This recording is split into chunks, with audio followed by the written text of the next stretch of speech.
The new U-60 Caterpillar is comprised of the following parts. We have the touchscreen computer with our software that controls the entire system. We have the feeding basin where we drop in the objects. We have the linear track feeding the objects into the counting head. And underneath is the counting head with the 3 cameras that when the objects fall in the middle, the 3 cameras see them from a 360-degree angle, and the algorithm interprets the images to give you the actual count.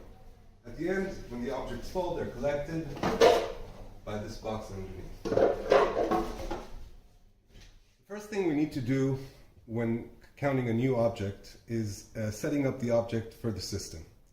The setup process teaches the system the size, the shape of the object, and also the feeding parameters, the speed of the vibrator, and other general parameters. To do an object setup, we need to press the Object Setup tab. Press the new object, and then I have 2 possibilities of inputting the name or the number of the object that I want to count. Either using a barcode scanner, scanning the barcode will bring me the object number, or I can input it manually. I'm going to use the barcode this time. I can see the name B7. The next step is going into the advanced settings. In the advanced settings, there are 2 parameters that are important for me to use. First of all is the laser power. In normal position, I will leave it on low. I will move it. I will leave it on normal. I will move it to low in the 2 following situation. When the object I'm trying to count is 1 millimeter or smaller, or if I'm trying to count an object that's semi-transparent, milky, or transparent, then I will move the laser to low position. The second feature that's important to me is the feed alert. Feed alert controls the sensitivity of the counter to possible errors in feeding. Errors in feeding is a situation where I drop in too many objects and too many objects fall together through the counting head. When this occurs, there could be a situation where one object is obscured from all 3 cameras by the other objects. In order to ensure that we don't feed in too many objects, the system will give me an alert when it senses that too many objects are falling in the middle. The sensitivity of this feed alert I can control. I usually like to leave it on the highest sensitivity strict, which will give me the highest possible accuracy. The next step I need to do is to determine the speed of the vibrating track. By pressing Setup, this window will open up, and then I can see a bar which controls the speed of the feeder. There is slow, medium, and fast, 3 levels. I like to leave it on medium because it's much easier to go 1 up and 1 down if needed. Once pressing Next, the vibrating track will start working, and I can start feeding objects into the counter.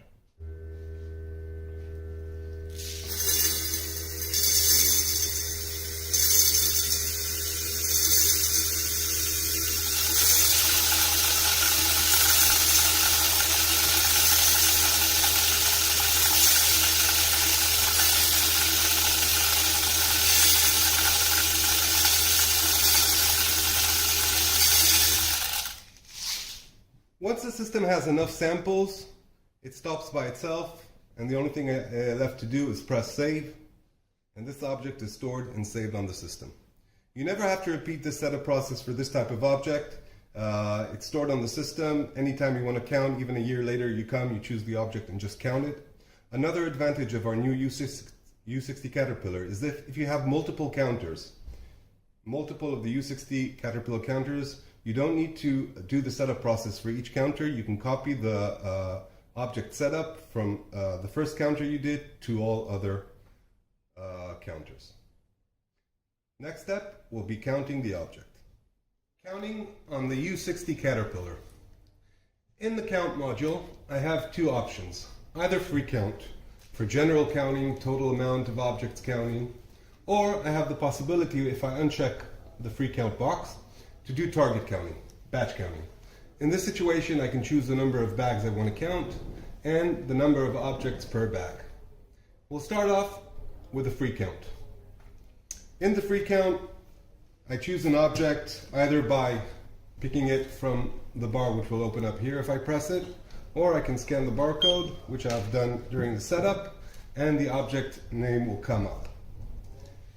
feeding the object, just like we did in the setup, we have to make sure that the track is not overfilled. We want to have one layer of objects falling into the counting head like a waterfall and not stacked one on top of the other.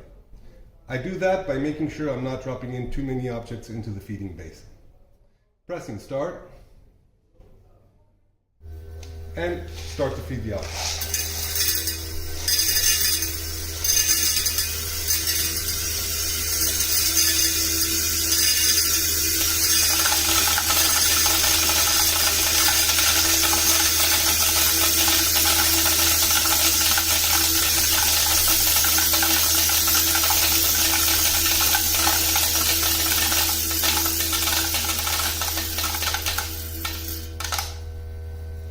As you saw, we did get a very short feed alert, but the bar came right back to green and we got a result of 295. We can either recount or move to the next portion that we want to count. We'll do that just to show repetitiveness and accuracy of the count. This time I'm going to feed the object a bit slower to ensure we don't get any feed alerts.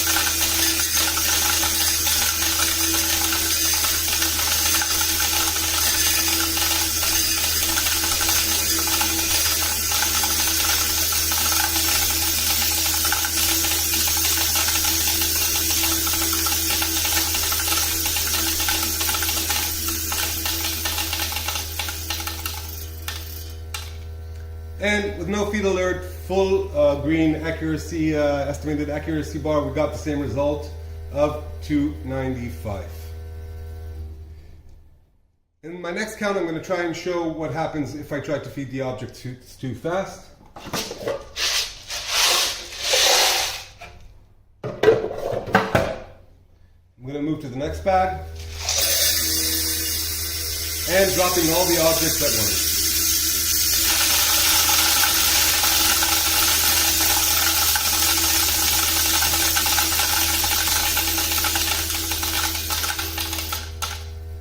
Okay, this specific object, as it's very three-dimensional, it's a very easy object to count, so even if I pour a very large amount, the system, the feeder, managed to overcome by the length of the feeder, the objects came properly.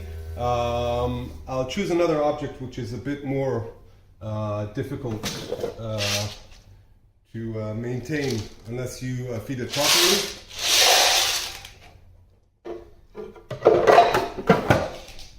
I'm going to go for these small metal parts, and I'm going to abort this specific count. I want to choose the next object, and I'm going to start feeding it not properly.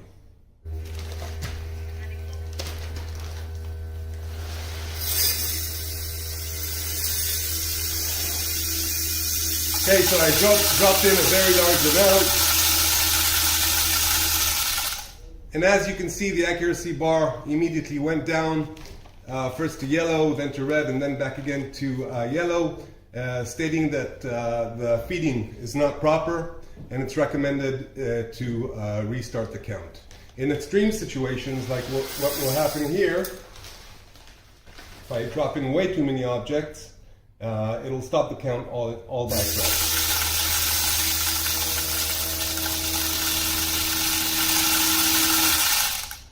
As you can see, I dropped in way too many objects. The system clearly senses that there's an inaccuracy in the counting, and it stopped it by itself.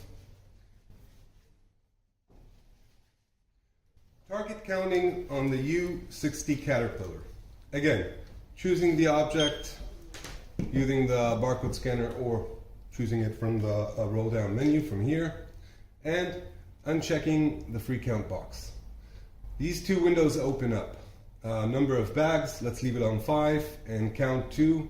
We can input a number, but we'll leave it on 50. Important thing about counting to a target number.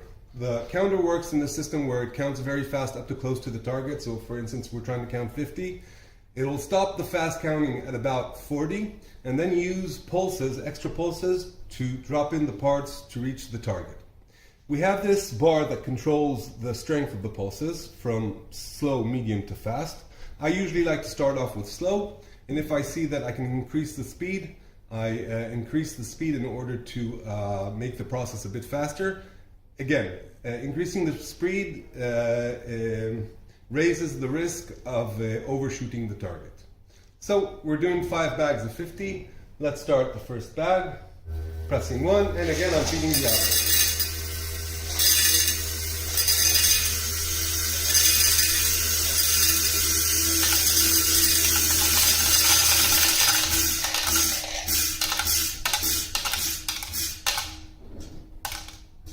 As you saw, it counted very fast up to about 35, and then it started using pulses, where the last pulses are very slow. This object does roll, so keeping the extra pulse on slow gives us a higher chance to reach the exact target and not to overshoot it.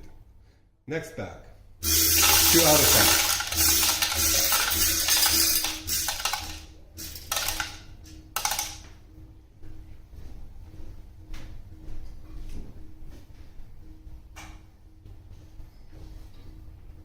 Again, if I see if it's too slow, I can always bring up the speed a bit. And as I expected, I overshot the target by 1. Now in this situation, I have 2 possibilities. Either take 1 out from the box that was counted, and then I know I have 50, or I can recount the entire amount. Let's say I want to recount the entire amount, because it could be an overfill of 3 or 4 or 5, and I don't want to take that out. I'm just recounting, pressing recount, it'll recount bag number 2.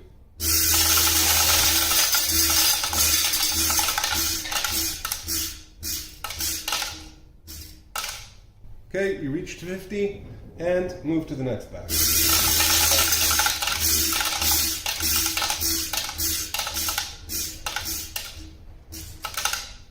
Okay, I specifically left the extra pulse on medium because I wanted to create again a situation where we have a +1. In this case, I'm not going to recount the entire amount, I'm just going to take the 1 out so I know I have the 50 in here, and I can continue to the next bag. But this system will give me a reminder to remove the overfill. So now that I'm sure that I removed the overfill, I can confirm it and move to the next bag.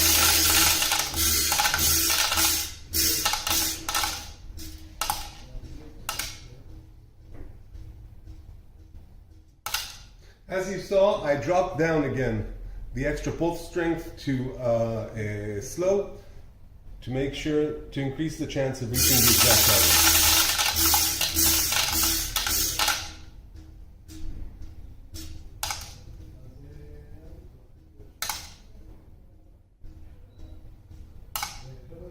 And we finished 5 bags of 50 with very high accuracy and very fast. Pressing finish, and the job is done. After showing you how to do an object setup, how to do free counting, and how to do target counting, I'm going to show you a few more features that the U-60 Caterpillar has. After I finished the last batch counting, I still have some remaining objects. I want to empty the hopper. I just press empty hopper.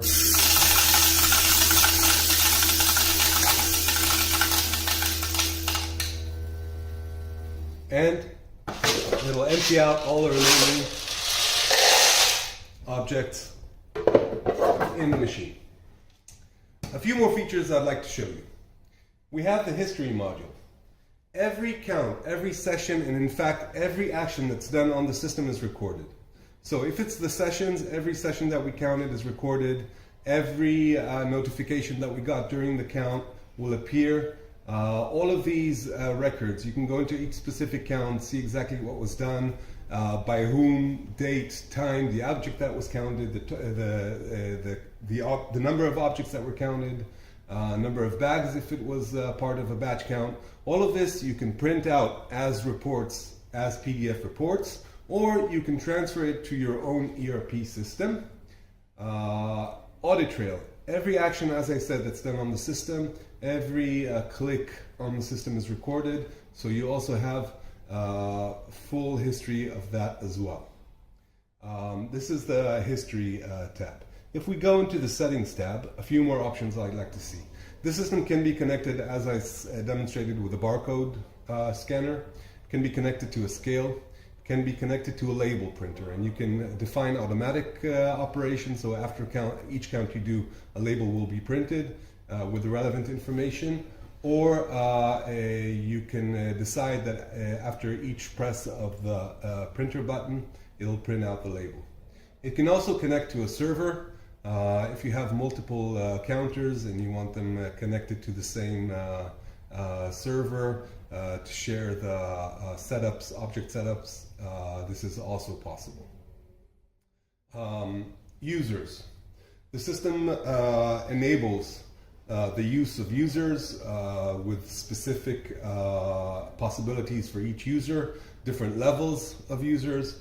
So from admin level, for instance, level A, that's allowed to do everything on the system, all the way down to a level D, where the operator is just able to count, not do setups or anything like that. So you have full control, the control over passwords, how long they're relevant, the status of a specific user, and all of this information as well. Thank you.